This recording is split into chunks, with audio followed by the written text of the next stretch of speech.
J'ai senti le vent du boulet, le jour où je suis né. Le boulet de mon père, accroché à une chaîne, son fantôme le traînant, et me l'envoyant à la face, projeté par je ne sais quel canon. Pas connu mon père, pas d'ascendance déclarée, rien de qualifiable. Par contre, ma mère, trop, aimée jusqu'à étouffement. Tout a commencé dans un talus. Il fallait bien qu'elle accouche quelque part. Relevant ses jupes, elle m'a chié là, moi, le bâtard. On voit des chiennes lécher leurs chiots. Moi, sous la lune gibbeuse, j'ai été emporté comme un paquet par elle qui n'en eut qu'un. Je crois bien être né sous les auspices du sourire d'un idiot de village. J'aime les idiots de village. Il y a plus de ciel dans leurs prunelles que dans n'importe quel télescope. Un ciel de pauvres, tout comme le cercueil à bas prix, dans lequel on les enterrera. Plus d'éternité dans leurs pupilles que n'a de temps pour durer le rire de celui qui se moque. D'ailleurs, un fou, ça ne pardonne pas. Ça sourit. Et dans ce sourire, toute la crasse humaine est lavée. Moi qui ne cadre en rien, moi qui débloque en tout, moi qui servirais de modèle à un peintre maudit, mon sourire ne vaut pas grand-chose, qu'importe. La valeur, c'est la soie du pinceau qui la fixe et y voit la folie. Qui veut ?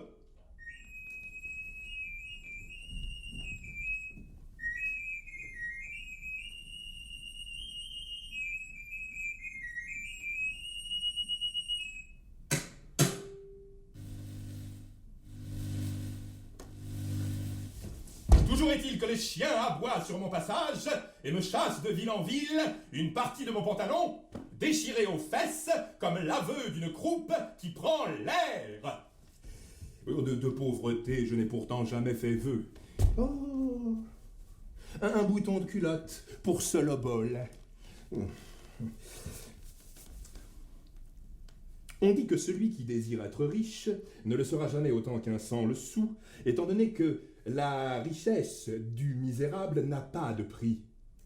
Mais la folie devrait alors rendre milliardaire, puisque j'en fais don à tous. On dit qu'à cause d'elle, je fais échec à Dieu. Il est normal pour un mat de faire échec à Dieu. Un mat, autrement dit, un fou, parce qu'échec est mat. Enfin, Dieu, le Dieu de ceux qui l'appellent comme ça et lui confient leurs très gros malheurs et leurs peccadilles. Dieu, s'il me voit, s'est retiré du jeu déjà depuis longtemps. Si j'avais eu un père pour m'y rendre sensible, il m'aurait dit « Mais regarde, Dieu éclatant tout, même en la naissance d'un pauvre fou, sur l'échiquier de la vie !» Je veux bien y croire alors, le temps d'un instant, celui de me revêtir du manteau de ma mère, cette vieille pelure que j'enfile comme la miséricorde lorsque la vie est trop cruelle. L'amour maternel, je le connus depuis le talus où elle me chia, jusqu'au jour où, naissant aux autres, je devins fou. Dans leurs yeux, je me vis et pensais « Ah d'accord, c'est donc ce jeu-là, avec ses règles et ses codes, avec les méchants et les gentils, puis l'œil du Tout-Puissant pour venir encore te regarder le fondement dans la tombe. D'accord, d'accord. Puisque la vie est autre, je ne vois pas pourquoi Dieu ne serait pas autre. Et l'homme ? Il y a loin entre ce savoir homme et l'être. À vous tous qui vous jugez tel, je dis réinventer l'humain.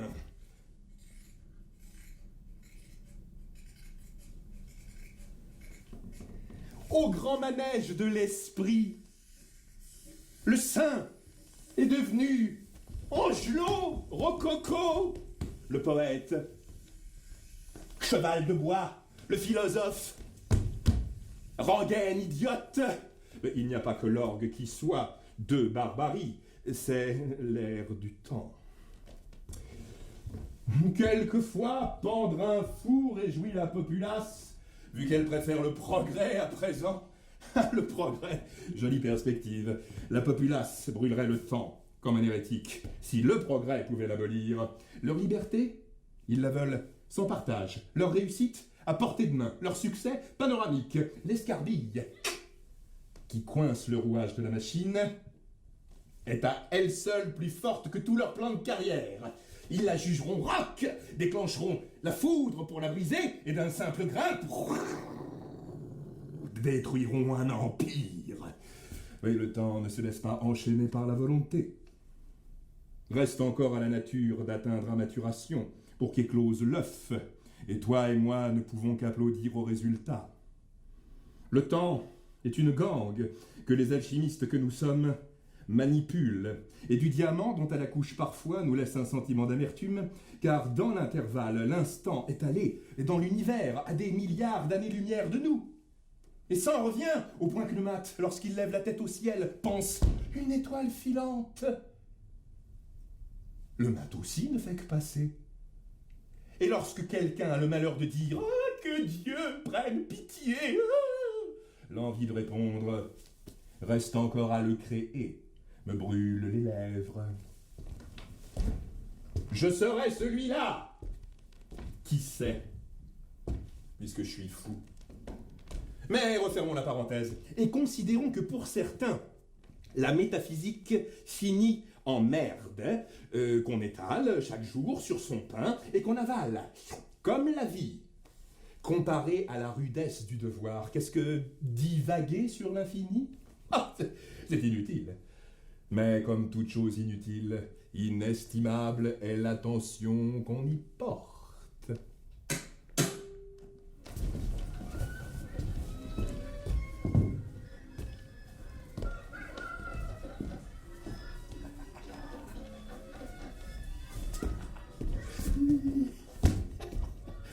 Les professeurs d'école sont des battleurs.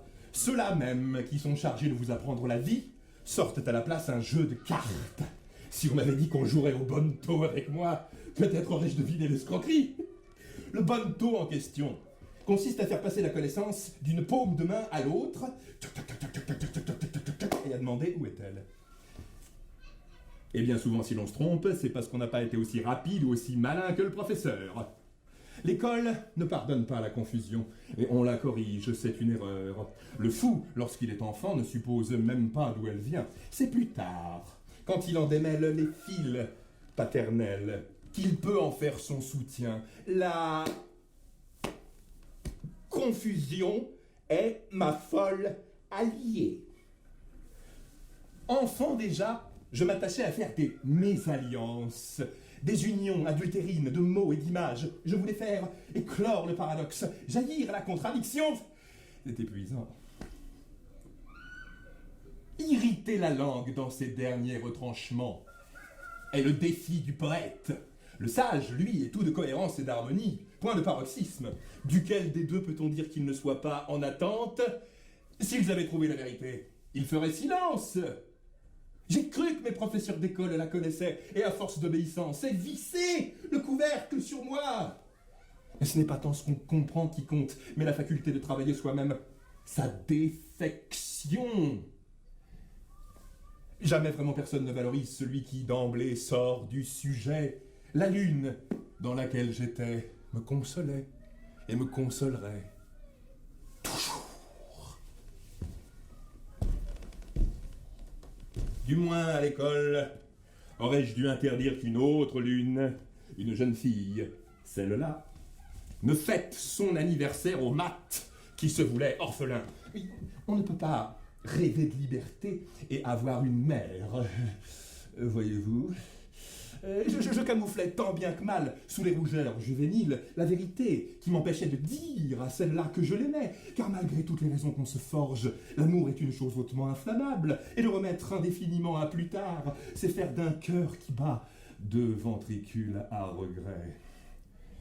Ah, mieux vaut baisser la tête et rentrer chez soi, dans une cahute en toit de chaume, d'où percent par endroits des rayons arriérés, et sentir la menace sourde de la lignée paternelle parvenue jusqu'à soi, dont une des branches pourries mériterait qu'on la scie nette. Vous savez, la branche sur laquelle, à l'âge de savoir grimper aux arbres, vous aviez testé votre agilité, alors que pour toute souplesse, devant qui vous aime, vous balbutiez. pieds. Le secret des origines est un marécage, la branche d'arbre à attraper et par laquelle en sortir ne s'aperçoit que des années plus tard, lorsqu'à l'usure d'avoir cherché correspond l'éclair de se dire « Bâtard, je suis, oh, n'ayons plus peur ». On ne peut pas réécrire l'histoire, on ne peut pas remettre les dettes, il faut vivre. Bon, plutôt que d'aimer celle qui m'aimait, donc me suis-je sabordé et haï, mais je n'ai tué personne. Car tous les amours qui ont succombé à un mot planent, désassemblés au pied de leur sépulture. Paroles qui tuent, les font errer, et jamais ils n'atteignent le repos éternel. Paroles qui tuent, repues de fange, procréées de nuit, font jouir d'ignominie, la haine au verbe noir, qui, dans un lit de hasard, étreint la déchéance. Au matin, elle tirera son fol espoir de prolonger l'orgasme de ces maudites paroles, comme d'autres se recueillent, et prient.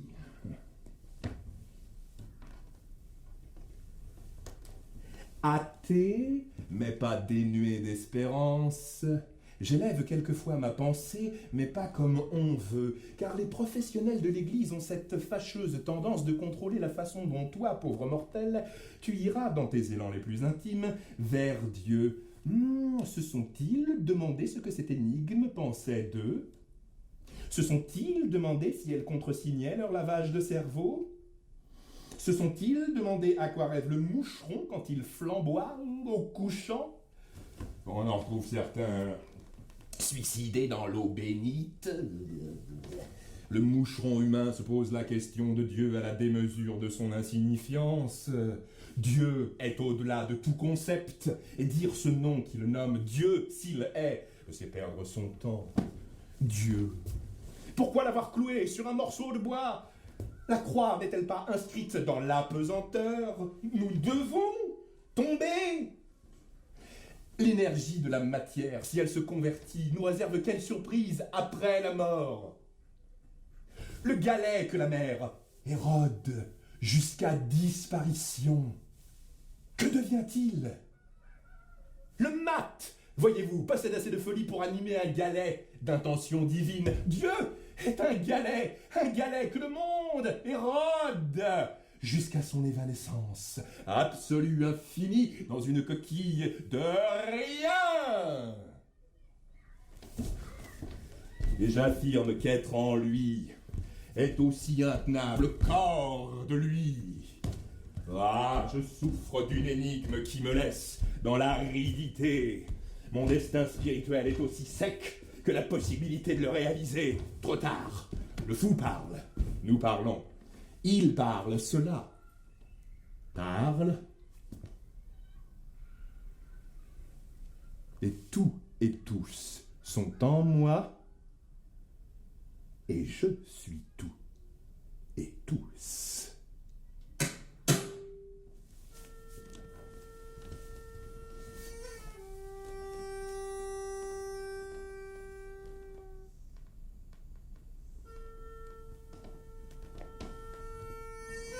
Il a appris le mot mur à l'école. Et il s'y retrouve puni parce qu'il est le plus costaud, parce qu'il est le plus bête. Derrière le mur, il y a la vie, croit-il. Mais derrière le mur, c'est un nouveau lendemain, où il retournera à l'école, se planter devant le mur, parce qu'il est le plus costaud, parce qu'il est le plus bête. La vie idéale dont il rêve, à y regarder de près, elle est ce qu'il en fait. C'est-à-dire des murs, parce qu'il est le plus costaud, parce qu'il est le plus bête. Bon, c'est assez gaspillé d'énergie que d'implorer sa pitié. Lui s'en moque quand il se met à frapper, on ne sait même plus qui de la haine ou lui est né avant terme. Ce qu'on sait, c'est qu'il n'en fait qu'à sa tête. Cancre ou pervers, détesté ou damné. Le mat aimerait être celui qui regarde à l'intérieur de toi pour savoir quel cancer y loge. Mais la plaie infectée, précisément, tu jouis de t'ébrouer dedans, hein, comme les porcs dans la fange. Alors, le mat prend la mesure de ta profonde disharmonie, et lui qui essayait de relier de fil à fil les atomes décousus du chaos, s'aperçoit que... Oh, tu les piétines. À quoi sert de vouloir la grâce pour qui n'est que pesanteur? La charité a ses limites.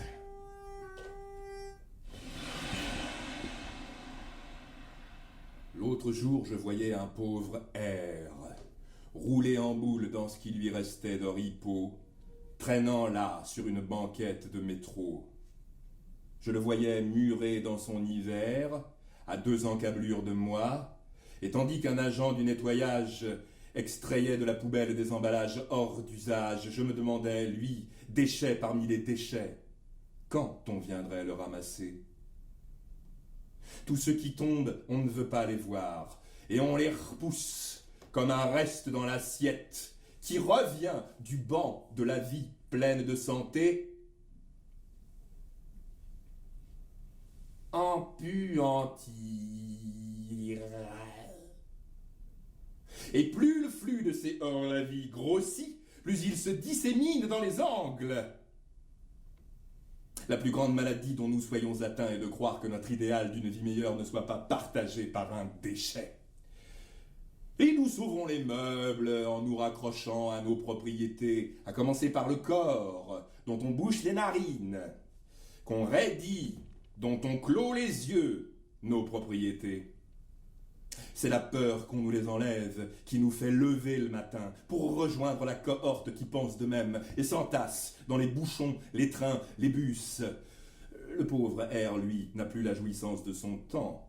Il le tue, personne pour le régler pour lui. Plus d'obligations, plus de droits. Quand on sait la violence qu'il y a à vivre sans chaussures, la dignité est une marotte pour nous autres qui allons en changer dès la paire usée. Open up.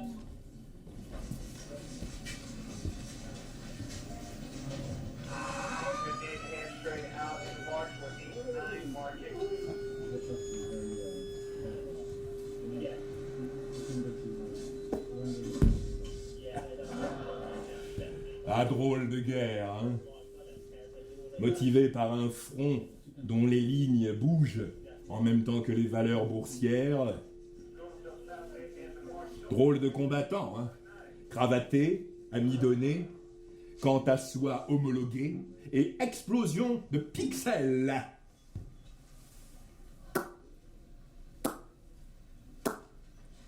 De la mère patrie goûte le sang des vaincus qu'on chaumardise comme un exploit. Ah, puisque leur vocation est de faire du profit, celle du mat est de n'être rien. Dans son assiette, le mat mange les fèves dont d'autres usent comme des pions sur un jeu de hasard. Oh, une place à table pour le pauvre, une place cotée en bourse. Ouais, invitez-moi, messieurs, à vos pinces-fesses, avec ces godillots troués. Le mat se fiche les pieds dans le tapis et roule jusqu'au buffet. On n'adresse pas la parole à un gueux qui se fait un rince-doigt dans du champagne. J'en appelle à la miséricorde, fée des grands fonds, venue à moi sur une vague et déferlant douce, de qui suis-je la risée? Et collant sur mes cils le baiser consolateur des marées, je retourne à ce flux mondain qui m'ignore. Écran de fumée, parades et ripostes, chiffres. Rentre plutôt sous les jupes de ta mère, celle qui, pour t'expulser, a mis du temps et des efforts, alors qu'en claquant des doigts, tu peux devenir star. Célèbre plutôt l'amour qu'elle te donne, si par chance elle t'en donne, qu'en tuer est de rigueur. Je songe à ces chômeurs, à qui l'on demande le temps d'un atelier de réinsertion, une petite chose artistique, tandis que de lingettes en lessive, de bouteilles de shampoing en DVD, de foie gras en accessoires de jardin, Les actifs ont leur champ d'honneur.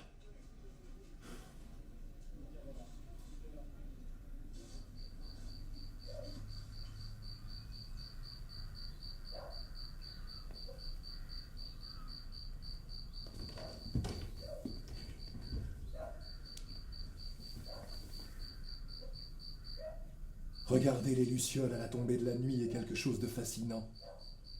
Ces petits vers luisants, pour le peu qu'il en reste, pas encore chassés des hautes herbes à cause de l'avancée de toutes ces cheminées d'usines. L'amour, comme les lucioles, rend phosphorescent. Mais l'amour, aux yeux du marché, c'est pas rentable. Pour les bousiers qui roulent leurs crottes, s'éclairer aux dépens des lucioles. Étendu, pour les hannetons aussi, pour toutes sortes d'insectes. La mort remettra les compteurs à zéro. En attendant, il nous faut vivre qui nous sommes. Lucioles ou bousiers, fous ou sensés.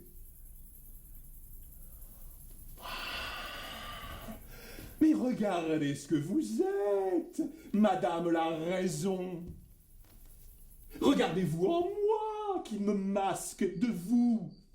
Je revêt votre bon sens, me déguise de logique, m'arme de lucide.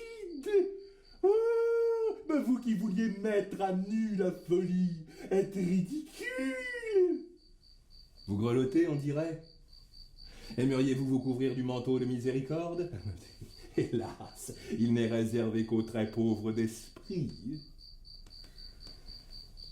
Notre haine est fratricide. Nous sommes grotesques. Venez vous réchauffer.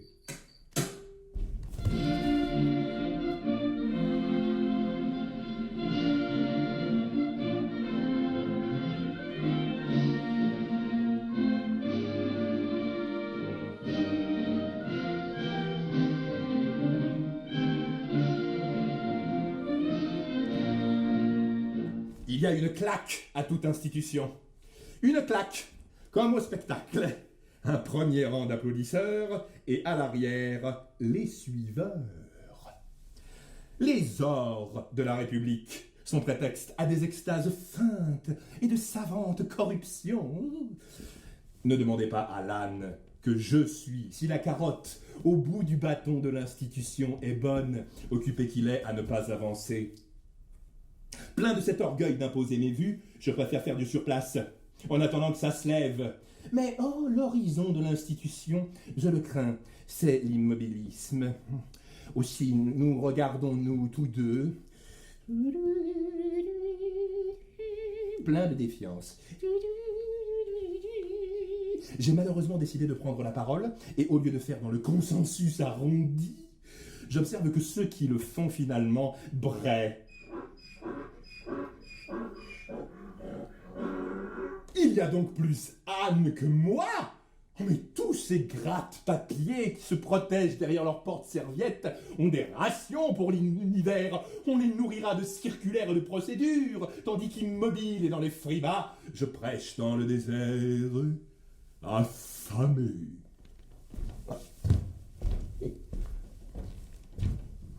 On ne sait pas, à vrai dire, quand les conditions réunies sont propices à la révolution.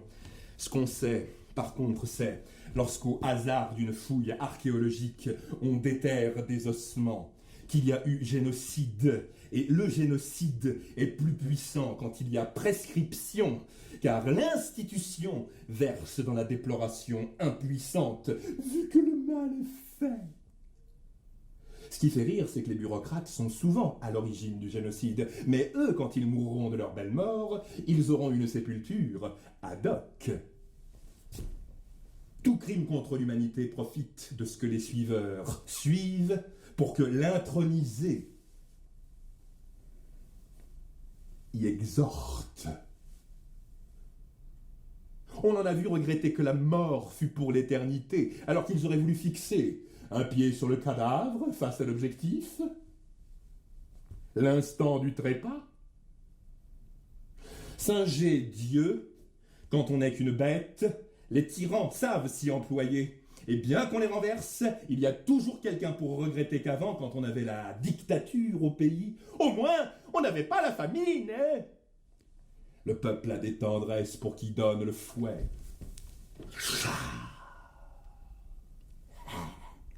Puis, un baiser. Si le pouvoir rend fou, du moins ne fait-il pas progresser la raison, ni les récoltes.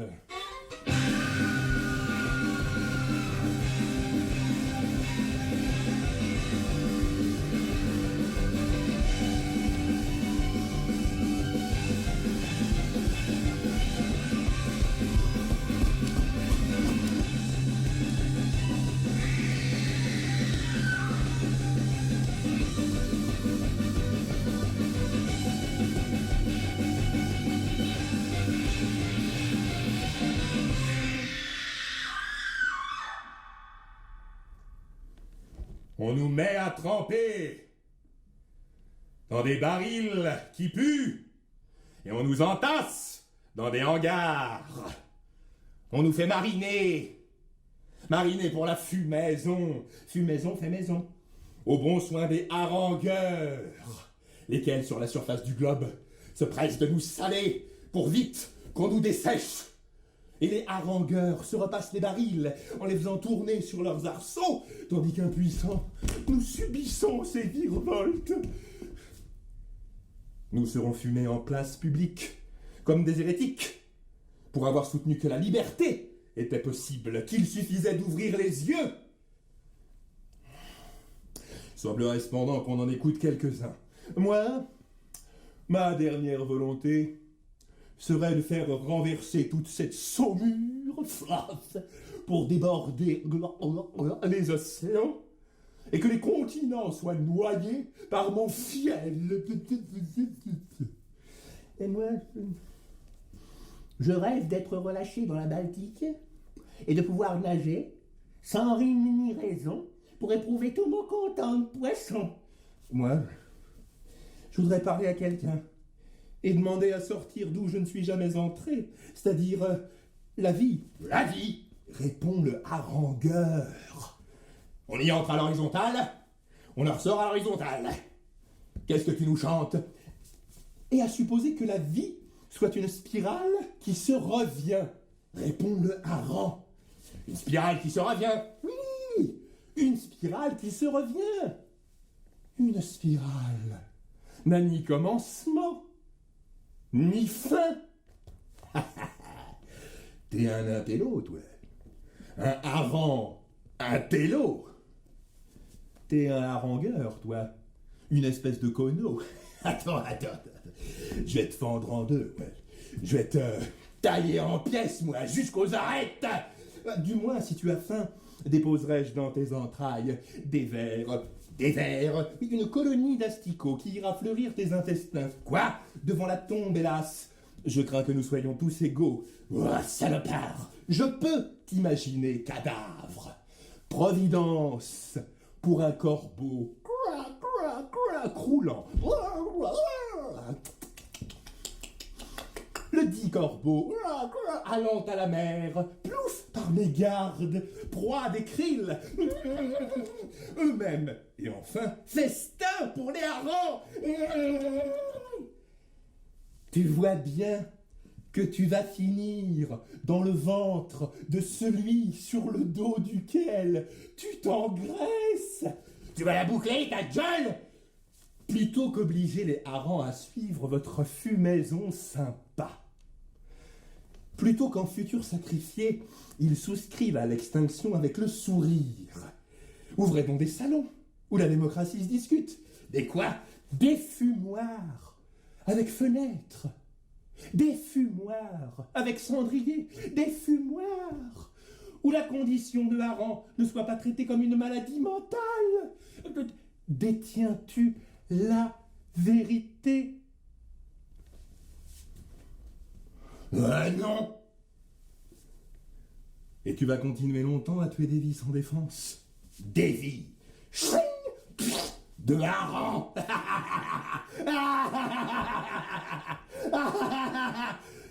Et là, j'ai senti le froid de la lame du couteau pénétrer mes écailles et séparer ma tête, extirpant quelques broyasses au passage du reste de mon corps. J'étais mort à ma vie de hareng, mort au hareng, mais mon esprit plana encore un peu le long des voûtes de ce grand hangar où je pus voir mon bourreau brandir la bannière de sa vérité, c'est-à-dire le couteau au bout duquel mes yeux, qu'il faisait danser, n'exprimaient rien de moins au fond que ce qu'il n'avait jamais cessé d'exprimer de mon vivant de poisson.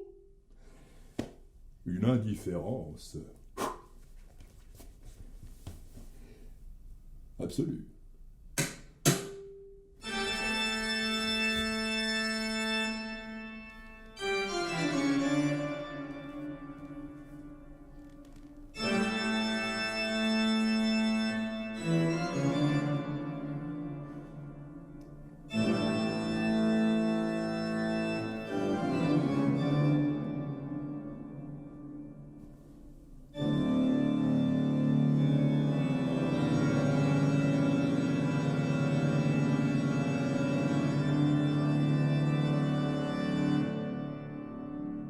Les cérémonies de mariage, les serments que l'on se jure, cette sacralisation, c'est pour tromper l'angle mort de la faucheuse sur le vitrail. Bon, le mat sait de quoi il parle, il a 10 fois été marié. Au vent, aux alizés, à la roture, au chaos, des charrettes qui passent, et il en a divorcé à chaque fois. Dans un vieux grimoire, j'ai vu, illustré, des romances désuètes d'amour médiéval. La rose mystique entrelaçant 2 cœurs, c'était fidélité et sacrifice. Oui, aujourd'hui on se case et consomme, on se fait rentier de l'amour, on y spécule. Le bonheur, ça ne s'achète pas. Hein. Nos élus le savent bien, qui promettent bonheur et argent, et de surcroît l'éternité qui va avec, mais n'allons pas dire du mal de ceux dont la puissance trompeuse et les appâts terrestres prennent au piège notre naïveté. Il aurait fallu ne rien avoir officialisé, n'avoir décerné aucun pouvoir, mais je crains que certains l'aient pris sans demander leur reste. Demandez à un élu s'il pense que la joie est en tout, c'est demander à un prêtre un pronostic d'élection. Là où tout est calcul, n'y pas voir dévouement.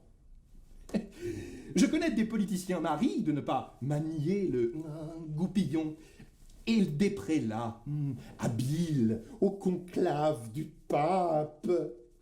On dit pourtant que les chiens ne font pas les chats, bien que finalement, dans le chenil, enragés ou galeux, tous s'entretuent.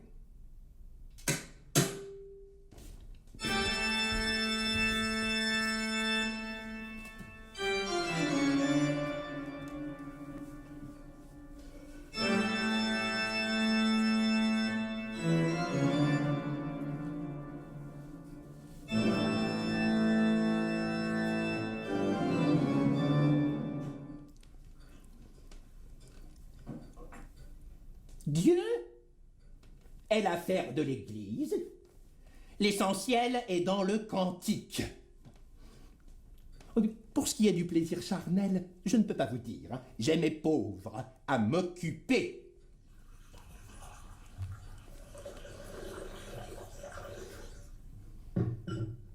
Un sucre ou 2?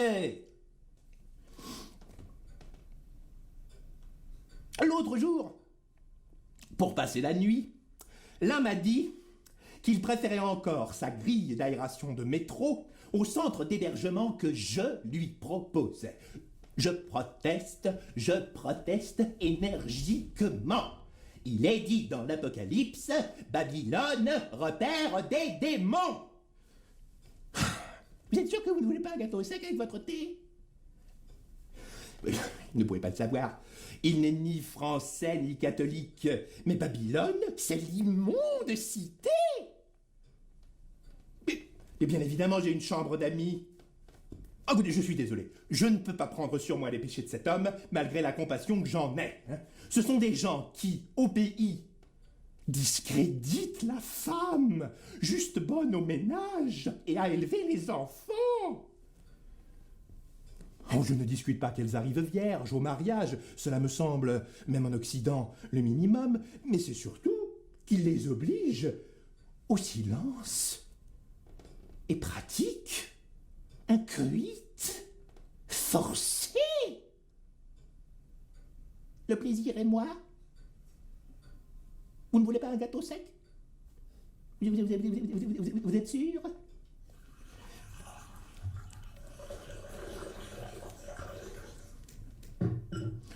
Monsieur le curé m'a fortifié dans ma foi catholique. De cette péripétie, je me suis confié à lui. Derrière les grilles du confessionnal, il m'a dit « Vous ne pouvez pas, Miss Bas-Bleu, prendre toute la misère du monde sur vos épaules. » Il ne me l'aurait pas dit si le Christ ne lui avait pas soufflé. Comme il m'a soufflé de créer la Ligue de Charité dont je suis la directrice. Oui, oui, certaines mauvaises langues disent que c'est ma cour. Et le pauvre en question m'a même demandé petit peu de monnaie. Je distingue l'invitation au péché du salut de l'âme. Moi, prenez donc un gâteau. Ils vont racornir.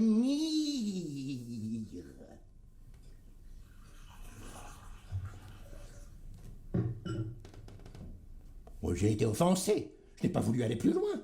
Sentant que, drogué qui sait, l'homme en question, tout pauvre qu'il soit, était peut-être sidéen. Et je suis désolé, mais je pense que, même si du sang et du sperme, on m'épargne le poison, l'amour est une folie. Jamais je ne me suis laissé prendre au piège de la passion. Oh, mais j'aurais été pécheresse. Seul le Christ l'a vécu. Enfin, on ne peut pas rivaliser. Et puis l'avantage, c'est d'éviter les excès. C'est mauvais pour le cœur.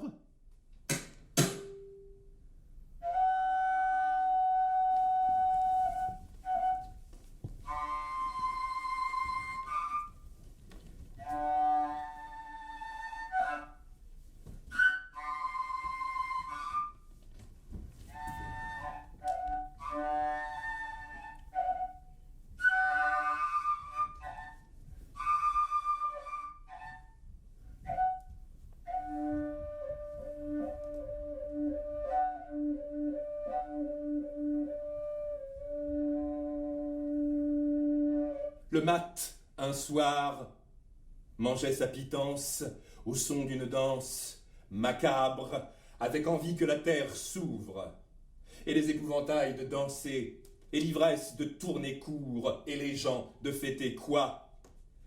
Le mat a vu tout cela dans la perspective d'en faire un tableau moral, et s'est découragé.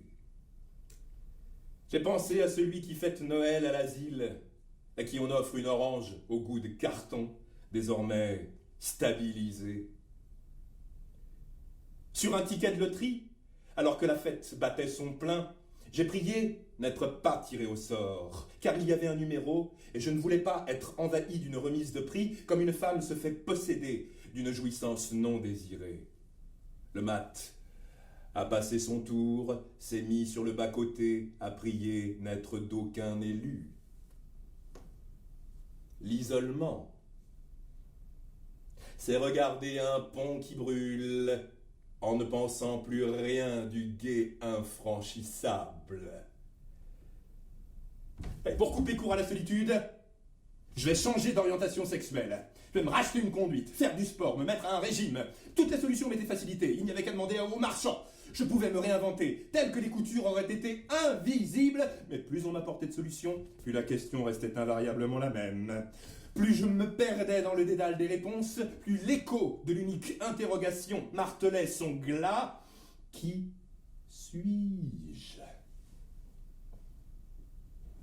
Je commençais à saisir qu'il m'était loisible d'être celui que je désire, dans une histoire dont je n'étais qu'un misérable acteur, souvent dépossédé de son rôle au profit de grands ébranlements incompréhensibles, desquels il me fallait m'accorder si je voulais un peu durer. Si nous ne considérons pas le mystère de la vie comme une croissance heureuse ou malheureuse, et aveugle comme la destinée, nous ne pourrons jamais considérer que tout ceci possède peut-être un but. Nous ne pourrons jamais considérer que, tenu caché, ce but sert peut-être quelque chose. C'est du fond de l'absurdité la plus noire que tout espoir, but, toute croyance, avalée, tout meilleur des mondes, abolie, la question « Qui suis-je » s'harmonise avec « Je suis le mat ». Et le temps d'une fulgurance inouïe, le fou qui jadis entendait des voix se tapait la tête contre les murs pour qu'elles cessent, n'entendant plus rien, ni aucune pensée, ni aucun anathème. Respire.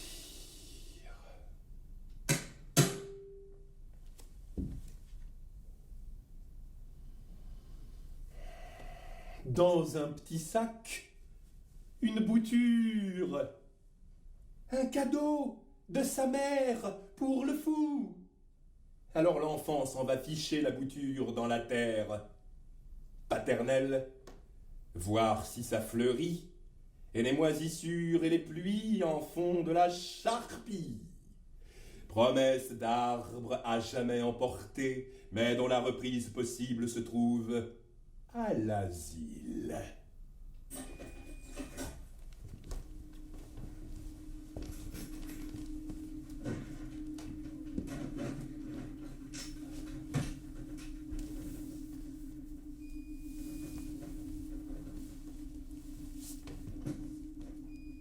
J'ai été à moi seul une terre inconnue que des médecins en blouse blanche pénétrèrent en conquérant. Obsédé par la dimension verticale, on m'allongea et me contint. Il y a quelque chose dans le corps qui ploie, qui mérite qu'on s'y attarde. Quelque chose du forçage de la volonté pour votre bien. Enfin, le bien qu'on vous injecte. Mais j'étais si déréalisé. J'ai combattu contre des fantômes. Et à force de passer ma main au travers, et fini par me demander de quelle texture j'étais. Alors, cette piqûre, c'est vous rappeler à votre viande dans ce qu'elle a de plus périssable. Horreur. Désormais, j'ai une chimie dans le sang qui m'indique le nord. Sous d'autres latitudes, dans d'autres peuplades, aurait-on toléré mes pouvoirs ? Et peut-être même les aurait-on encouragés, vivants, voyants, que j'aurais été, alors qu'ici, l'ordre social ne craint de moi rien que je ne sois nomenclature pathologique. Ce sont les murs qui enferment. Et entre les murs, l'homme ne tourne plus rond. Mais la maladie prolifère au bénéfice de ceux qui l'entretiennent sous le rapport policier de l'esclavage psychique.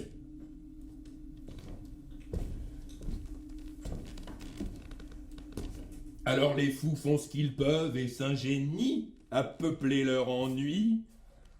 Certains s'entourent de dessins qu'ils arrachent à leurs cahiers, présence torturée, papier gribouillé, cherchant dans les visages qu'un à un ils griffonnent un autoportrait décent. D'autres consignent leur littérature d'empêcher ces grands fornicateurs de sens qui, si on les écoutait, réécriraient le ciel. Le papier viendrait à disparaître, qu'ils jetteraient sur les murs des phrases, se servant des points piqués dans la bourre de leur alcôve capitonnée pour aller à la ligne. Oh, les cellules capitonnées, c'est passé de mode. La nudité des murs, c'est plus saillant. Hein? Pas même un abat-jour à couvrir d'un foulard, hein. Pas d'intimité. On en trouve plus dans les bordels de passage. Je préfère la chair tarifée à l'esprit ratifié.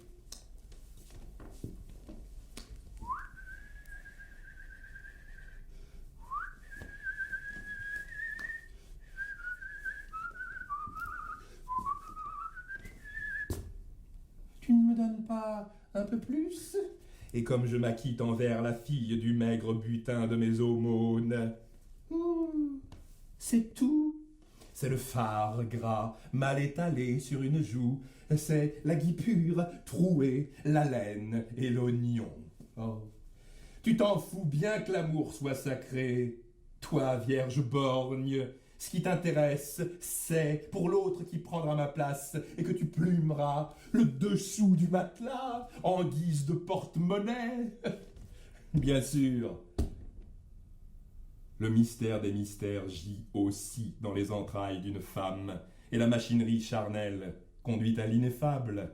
Mais cette éternité ne dure pas, ou révèle la profondeur du puits de volupté dans lequel nous tombons.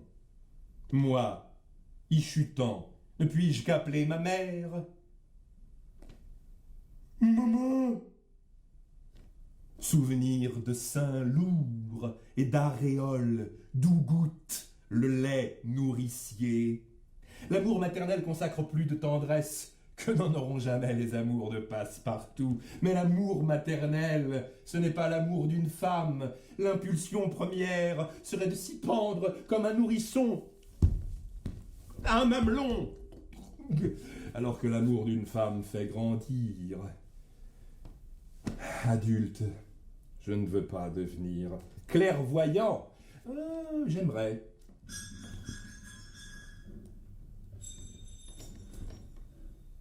La politesse du fou devant la lucidité, c'est de s'essuyer les pieds avant d'entrer.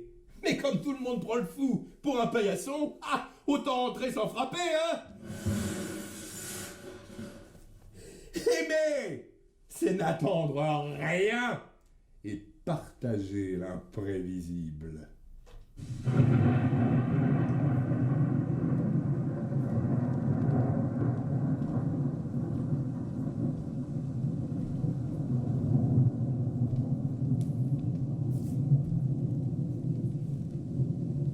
Je suis un homme tronqué, au même titre que mes frères, vu au corridor de l'asile, méthodiquement enfermé. La honte est si forte de déchoir du genre humain pour celui qui s'y retrouve interné, que mieux vaut encore souffrir d'être coupable et ingurgiter la pastille. On se trompe de style, car ce qu'on te donne à la place, c'est tout, sauf un sacrement. Hein. Déjointement entre le gond et la porte. Si on a inventé la maladie, c'était pour y retirer quelque intérêt à la soigner. Les parias d'asile mâchent et remâchent leurs lèvres, se retournent sur leur vie, s'aperçoivent du néant et usés jusqu'à la corde, finissent par s'y balancer. Oh, mais vous êtes ignoble! Putain, mais pourriez au moins être poli! Qui connaissez-vous? Vous parlez de la mort comme d'une intime. Vous êtes un malade, hein? Riant de son obscénité. L'obscénité, moi je vais vous dire ce que c'est. C'est de prendre dans sa main la pastille et de croire en ses vertus, puis de voir sa vie neutralisée par l'effet secondaire. Alors, messieurs, dames, tout plein de cette santé dégoûtante qui vous en éclabousse, tout plein de ces enfants, gloutons de devenir actionnaires et d'entrer ainsi au capital, tout plein de ce cynisme de patates de salon pour village global, Me disant cela, vous ne faites que me tendre le verre d'eau salutaire pour la déglutir. La pastille. L'obscénité, ça s'écoule de la télé, ça transpire des journaux, ça fait le lit de l'opinion publique. Vous avez beau dire que sous le masque grotesque de la demencia dell'arte, les fous délirent, il n'en reste pas moins qu'à cause de vous, la substance séminale du langage finit aux oubliettes. Vous lui préférez l'imposture du vôtre. Les fous d'asile sont de vivantes contre-indications à vos modes d'emploi. Mais pour le savoir, pas besoin de diagnostic. Il suffit d'être humain.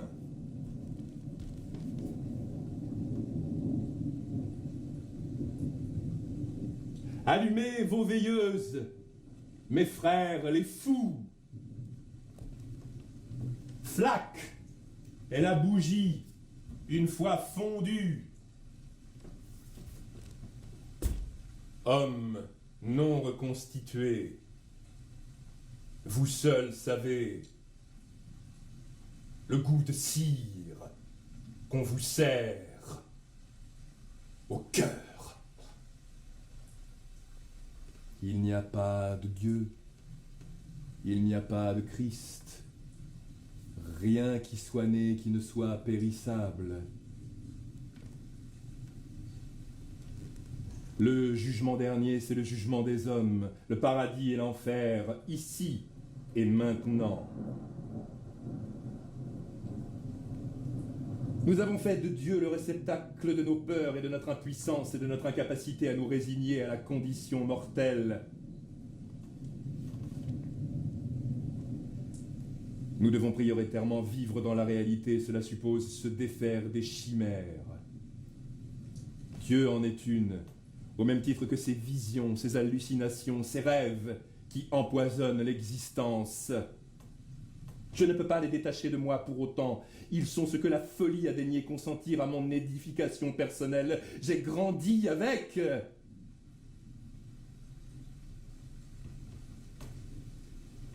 Ne supportons plus de voir Dieu à l'intérieur. Je l'ai vu à l'extérieur. Cela ne fait pas mal. Cela met juste au banc de la société. Car quand vous dites « J'ai vu Jésus », bizarrement, de la place se crée autour de vous, de l'espace et du silence. On vous laisse où vous êtes, c'est-à-dire nulle part. Revenir à la raison n'est pas garanti pour autant. Le processus est aussi lent que l'hallucination vivace, et quelquefois se couvrir d'elle est mesure de survie. Aussi, ayant vu Dieu, me suis-je imaginé que l'Apocalypse était arrivé, et celle de Saint Jean, avec Jérusalem céleste, Babylone l'immonde, et le Sauveur, dont il est dit qu'à la fin des temps, il revienne. Jésus, si beau, si simple, dénudé, étincelant. Et j'étais là, moi, seul à le savoir, tandis que la vie battait son plein, pas plus stupéfaite que d'habitude. Être face au Christ et pouvoir le toucher. Avec lui, j'ai senti que la prophétie réalisée passait par moi. Pour un instant seulement, j'étais sauvé. Et pour quelqu'un qui a passé sa vie à ramasser ses morceaux, le vase dans lequel on déversait cette euphorie divine avait une contenance surhumaine. Mon esprit était à bout. Les gardiens de l'ordre ont tout arrêté, direction l'asile, où la reprise possible ne se fit pas tout de suite, car croire en quelque chose, même halluciné, est supérieur à la déflagration perpétuelle de n'être né de personne.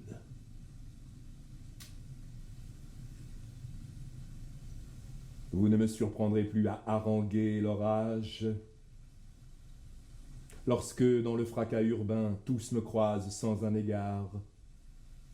Vous ne me surprendrez plus à invoquer le tonnerre, puisque mon déclin est arrivé à son terme.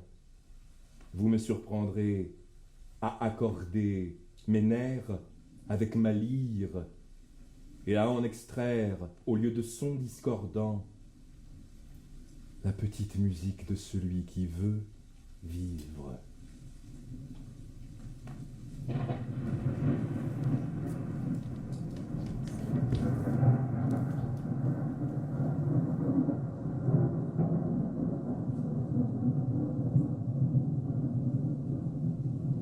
Ouvre nos serrures. Ouvre pour dire la difficulté d'être. Ne fixe rien, la vie est mouvement, ne fixe rien, vis la vie comme elle passe, n'accumule pas, ne possède pas, quitte les valises que tu portes, pose-les, enlève tes mains des anses, elles sont posées, tu ne crains rien, et si quelqu'un vient à les ouvrir, reprends le mouvement. Il n'y aura jamais pire pour celui qui y fouillera que ce que tu en connais déjà. Risque l'inconnu, risque-le en combattant, pas en pleutre, en assisté, en dépendant, risque de ne pas te ressembler. Tu possèdes une identité commode, derrière laquelle se retrancher, tu y entasses tes panoplies, choisis de ne pas te ressembler. Ose la folie si la raison est trop forte, si elle te contraint, te pousse dans tes retranchements, jusqu'à asphyxie. Ose le petit grain de révolte qui fait dire non. Dis non aux astres, non au destin. L'univers, c'est toi. Ton soleil, c'est ton cœur. Ta lune, la miséricorde, incarne l'éclipse.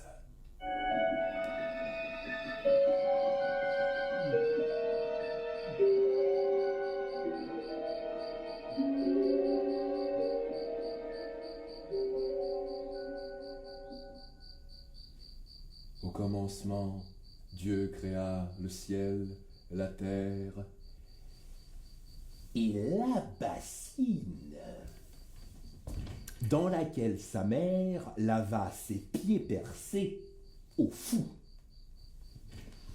Arraché aux cieux par cette ivresse, jurant d'y perdre sa foi, debout et sans béquille, il remarchait déjà. Je crois à l'amour et à son énigme. Je suis le mat.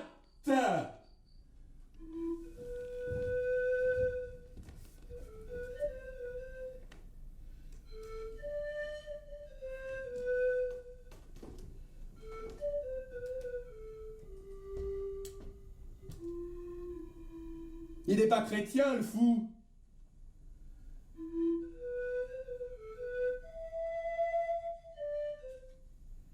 Il fait de drôles de choses avec sa bouche. Il écume. Il se tord les bras. Il dit des choses incompréhensibles. Il fait peur aux enfants. C'est celui qui est damné de toute éternité. L'homme au bec de lièvre et à la patte folle, le disharmonieux, le disgracié, celui à qui on jette des pierres comme une promesse de lapidation, et sur la tombe duquel on viendra pisser, le bouc émissaire qu'on lâche au désert, et qui, s'il revient, sera honoré d'une place à l'ombre, mais qui s'est perdu en chemin. Je suis celui-là qui cherche son père, engendreur de néant, d'innommé, d'impensable. Il est où, papa? Faites-le-moi apparaître dans un ciboire, donnez-moi à boire son sang, que je recrache. Donnez-lui les traits sévères d'un professeur, que je casse la règle avec laquelle il me tape dessus. Donnez-moi un acteur, que je lui boive la mémoire avant qu'il entre en scène. Tout est à faire valdinguer, parce que plus rien ne tient. Nous sommes des marionnettes punaisées au mur, qu'un fil de misère actionne. La contorsion de nos membres dissociés est risible. Et qui tire dessus? Mon héritage est la folie pour toute raison. Et je ne peux l'alléguer à personne. Le savoir condamne à une certaine solitude. mais le privilège est de transformer cet handicap en avantage. Je sais retirer les poux aux enfants. Je m'en alimente et nourris la larve immense qui gît dans mes entrailles d'une semence inemployée. Dieu n'est pas le Père éternel, parce que s'il l'était, il y a bien longtemps que serait extrait de la gangue du présent son or. Or, je m'ennuie. Je m'ennuie. Comme quelqu'un dont on ne viendra pas vérifier l'exactitude des devoirs, qu'on ne prendra pas dans ses bras, qui n'aura rien à accrocher au sapin. Mais l'étoile, c'est à toi de la fabriquer, avec ton cœur démembré, constelle.